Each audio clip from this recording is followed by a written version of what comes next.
श्री स्वामी समर्थ. नमस्कार. तुमचे सर्वांचे माझ्या यूट्यूब चॅनलमध्ये खूप खूप स्वागत. तुमच्या सर्वांच्या इच्छा मनोकामना पूर्ण होत हीच स्वामी महाराजांच्या चरणी प्रार्थना करते आणि आजच्या आपल्या एका नवीन व्हिडिओला सुरुवात करते. आजच्या व्हिडिओमध्ये आपण जाणून घेणार आहोत तर ते म्हणजे बघा, गरोदर स्त्रियांनी खण पूजा, सुगड पूजा समजा कशी करावी, तसेच मकर संक्रांतीला राशीनुसार काय दान करावे, मासिक पाळी सुतक असेल तर आपण कशा पद्धतीने संक्रांतीचं समजा खण पूजन करायचं, त्याचबद्दल आपण आजच्या व्हिडिओमध्ये अगदी सविस्तररित्या जाणून घेणार आहोत. तर तुम्ही माझा हा व्हिडिओ शेवटपर्यंत नक्कीच पहा. व्हिडिओला नवीन असताल लाईक करा, शेअर करा आणि असेच नवनवीन अध्यात्माचे व्हिडिओ पाहण्यासाठी चॅनलला सबस्क्राईब अवश्य करा आणि कमेंटमध्ये श्री स्वामी समर्थ लिहायला विसरू नका. मकर संक्रांत हा सौभाग्यवती स्त्रियांचा खूप विशेष आणि खासच सण आहे बघा, ज्यामुळे मकर संक्रांतीचा दिवस महिलांसाठी खूपच मोठा सण आहे. तसेच यावर्षी मकर संक्रांतीला एकादशी आल्यामुळे दानाचे पुण्य देखील आपल्याला दुप्पट मिळणार आहे. तर आज मी तुम्हाला मकर संक्रांतीला स्त्रियांना मासिक पाळी आली असेल तर त्यांनी कधी वसावे किंवा सुगड पूजा कधी करायची, त्याचप्रमाणे मासिक धर्माचा 4था दिवस असेल तर पूजा करावी का, गरोदर महिला असतील तर सुगड पूजा कशा पद्धतीने करायची, मकर संक्रांतीला काय दान करावं, राशीनुसार काय दान करावं, त्या दानामुळे आपल्याला कोणते लाभ मिळतील, याबद्दल अगदी सविस्तररित्या या व्हिडिओमध्ये जाणून घेणार आहोत. तुम्ही शेवटपर्यंत नक्कीच पहा, म्हणजे तुमच्या लक्षात येईल किती सविस्तर आणि माहितीपूर्ण व्हिडिओ आहे. तर बघा, 2026 मध्ये मकर संक्रांत 14 जानेवारी वार बुधवार या दिवशी साजरी केली जाणार आहे. या दिवशी मकर संक्रांत हा सण खास करून सुवासीन महिलांसाठी असतो. पण या संक्रांतीच्या दिवशी महिलांना मासिक धर्म आला असेल तर तुम्हाला संक्रांतीची पूजा करता येणार नाही. मग ही पूजा तुम्ही रथसप्तमीच्या दिवशी केली तरी चालेल.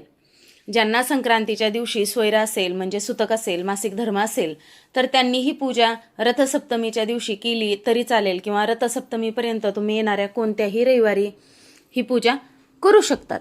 आता उद्या येणारी आज जी संक्रांत आहे तिला थोरली संक्रांत म्हणतात आणि रथसप्तमीला धाकली संक्रांत म्हणतात. त्यामुळे रथसप्तमीला तुम्ही संक्रांत साजरी केली तरी देखील चालते, कारण की रथसप्तमीपर्यंत कोणत्याही रविवारी आपण वसू शकतो. रथसप्तमी ही रविवार दिनांक 25 जानेवारी रोजी आहे. त्याचप्रमाणे ज्यांना मासिक धर्माचा 4था दिवस असेल त्यांना देखील ही पूजा करता येणार आहे.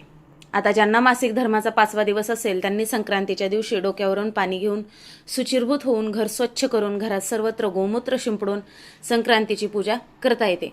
किंवा बघा, जर या 5व्या दिवशी तुमच्या अंगावरून अजिबात जात नसेल तर तुम्ही ही संक्रांतीची पूजा करू शकतात. आणि जर तुम्हाला 5वा दिवस आहे आणि तुमच्या अंगावरून जर का जात असेल तर तुम्हाला ही पूजा करता येणार नाही.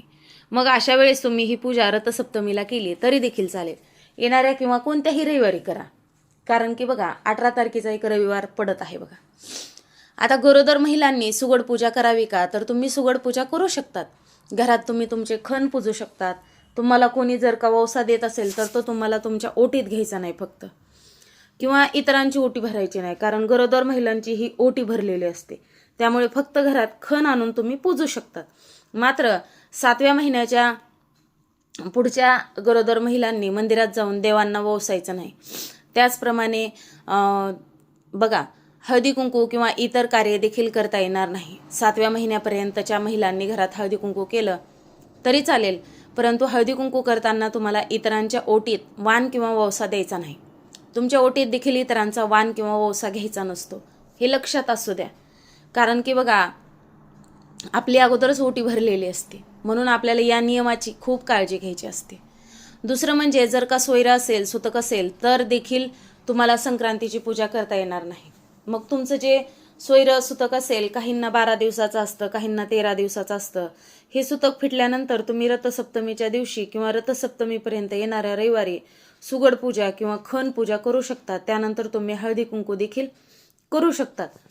आता बघा, संक्रांतीला सुगड पूजा केल्याशिवाय आपल्याला हळदी कुंकू करता येत नाही. म्हणजे तुम्ही अजूनही खण पूजलेले नसतील तर सुगड पूजा केलेली नसेल तर तुम्हाला हळदी कुंकू करता येणार नाही. तुम्हाला अगोदर तुमचे खण पुजावे लागतील आणि मग तुम्ही हळदी कुंकू हे करू शकतात. मग रथसप्तमी दिवशी या सर्व गोष्टी करू शकता, किंवा रथसप्तमीपर्यंतच्या कोणत्याही रविवारी या सर्व गोष्टी एका दिवशी देखील तुम्ही करू शकता. आता बघा, तुमच्या म्हणजे अगदी आपल्या ज्या काही 12 राशी आहेत, मग प्रत्येक व्यक्तीची रास वेगवेगळे असते. मग मकर संक्रांती या सणाला दान करण्याला खूप महत्त्व आहे. अगदी हे आपल्या प्रत्येक व्यक्तीला माहिती आहे. मग केवळ मकर संक्रांत हा सण उत्सवाचा नसून सूर्यदेवाच्या उपासनेचा आणि दानधर्माचा महापर्वच मानला जातो. या दिवशी सूर्यदेव मकर राशीत प्रवेश करतात आणि म्हणूनच या संक्रांतीला विशेष धार्मिक महत्त्व प्राप्त होत असतं. एकादशी आल्यामुळे आपल्याला केलेल्या दानाचं जे काही फळ आहे ते दुप्पट मिळणार आहे. कारण मकर संक्रांतीच्या दिवशी केलेलं दान अनेक पटीनं फळ देणारं असतं.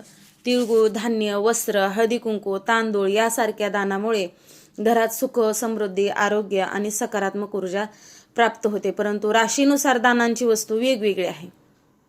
राशीनुसार मकर संक्रांतीला तुम्ही कोणत्या वस्तूचं दान करावं हेच तर आपण या व्हिडिओमध्ये पाहणार आहोत, जेणेकरून बघा तुम्हाला खूप अधिक पटीनं पुण्य प्राप्त होईल. संक्रांतीचा पर्व काळ दुपारी 3 वाजून सूर्यास्तापर्यंत म्हणजे 3 वाजून 6 मिनिटांपासून तर संध्याकाळपर्यंत असणार आहे. तुम्ही या वेळेत कधीही दान करू शकता. बघा, तर आता सगळ्यात पहिली जी आपली रास आहे म्हणजे ज्यांची कोणाची मेष रास आहे, या मेष राशीच्या व्यक्तींनी स्वामी मंगळ ग्रह आहे व यांनी संक्रांतीला तिळगुळ, भुईमुगाच्या शेंगा, लाल वस्त्र, मिठाई, मसूर डाळ या वस्तूंचं दान करावं. एकंदरीत मेष राशीच्या व्यक्तींनी लाल रंगाच्या वस्तूचं दान करावं. कारण मंगळ अग्नितत्व लाल रंगाचं आहे. या दिवशी मंगळ दोष शांत करण्यासाठी या वस्तूचं जर तुम्ही दान केलं तर अनेक फायदे होतील. यामुळे साहस वाढतं, ऊर्जा वाढते, मंगळ दोष कमी होतं, आरोग्य चांगलं राहतं, करिअरमधील अडथळे दूर होतात आणि शत्रूंचा नाशही होतो. दुसरी राशी आहे वृषभ. वृषभ राशीचा स्वामी शुक्र ग्रह आहे. या व्यक्तींनी संक्रांतीच्या दिवशी तांदूळ, दही आणि पांढऱ्या रंगाचे कपडे, दूध यासारखं दान करावं. शुक्र ग्रह हा पांढऱ्या रंगाचा सुख समृद्धीचा कारक आहे. पांढऱ्या वस्तूचे दान केल्याने शुक्र ग्रह बलवान होतो. यामुळे धनलाभ, वैवाहिक सुख आणि सौंदर्य, ऐश्वर्य प्राप्त होतं, आर्थिक स्थिरता वाढते असं सांगितलं जातं. तिसरी रास मिथुन रास. मिथुन राशीचा स्वामी बुध ग्रह आहे. मिथुन राशीच्या लोकांनी मूग डाळ, खिचडी, हिरवे कपडे, भाज्या, काळे तीळ आणि काळी छत्री किंवा काळ्या रंगाची ब्लँकेट दान करावे. तसेच हिरवे पुस्तक, वही, पेन, लेखन साहित्याचे दान करावे.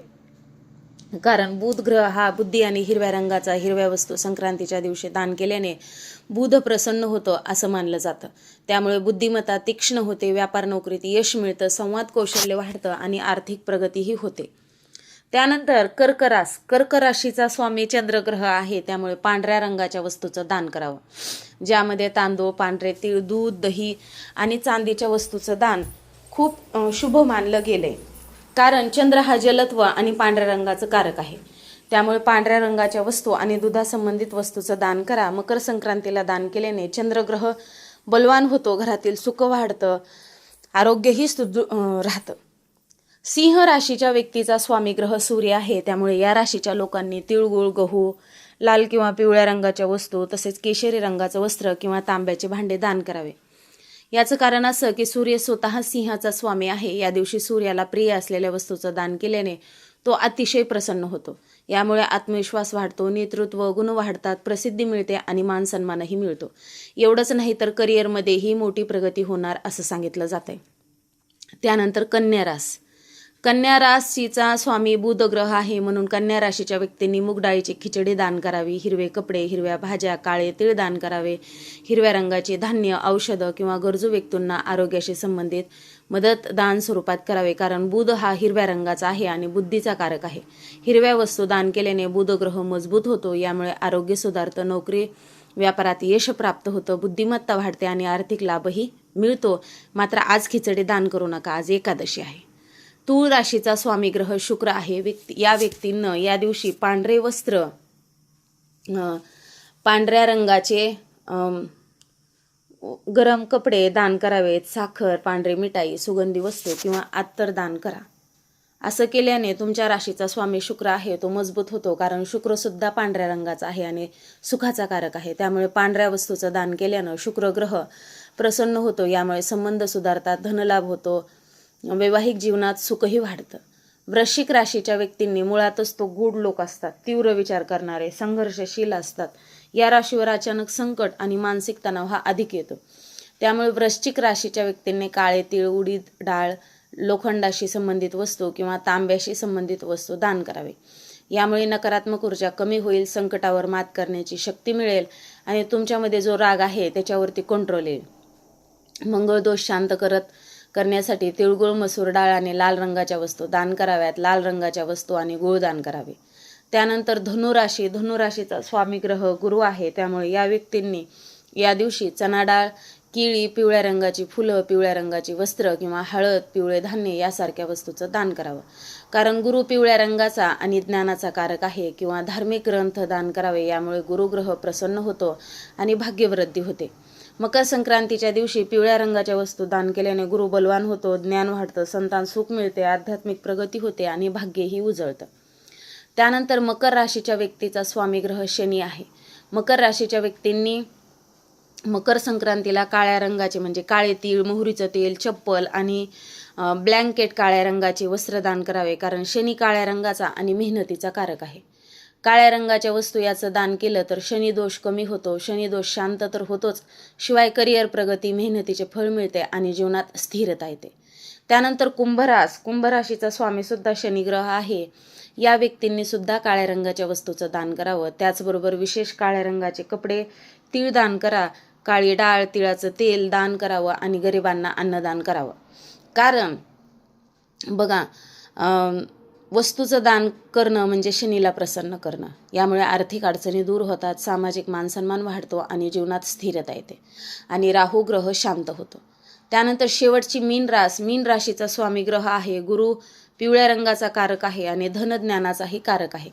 त्यामुळे मीन राशीच्या व्यक्तींनी मकर संक्रांतीला पिवळ्या रंगाच्या वस्तूचं दान करावं. या राशीच्या व्यक्तींनी पिवळे धान्य, फळे किंवा धार्मिक सेवेसाठी दान करावे. यामुळे गुरुग्रह बळकट होतो आणि मनशांती लाभते.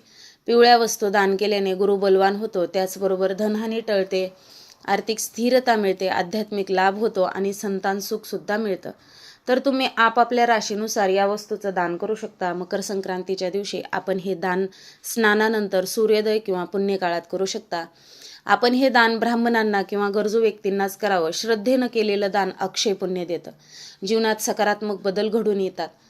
शिवाय बघा, मकर संक्रांतीला राशीनुसार विशिष्ट वस्तूंचे दान केल्याने सूर्यदेव प्रसन्न होतात, ग्रहदोष शांत होतात, जीवनात सुख, समृद्धी, आरोग्य, यश प्राप्त होते. कारण मकर संक्रांती हा उत्तरायणाचा काळ असतो. हा दिवस स्नान, दान, पूजा आणि तिळगुळ खाण्यासाठी अत्यंत शुभ मानला जातो. तर आपणही मकर संक्रांतीच्या पवित्र दिवशी श्रद्धेनं आणि मनापासून हे दान करा. तर अशा प्रकारे, पण फक्त आज बघा, मी तुम्हाला राशीनुसार सांगितलेलं आहे, पण त्यामध्ये जर चुकून कुठे खिचडीचा उल्लेख असेल, तांदळाचा उल्लेख असेल तर करू नका.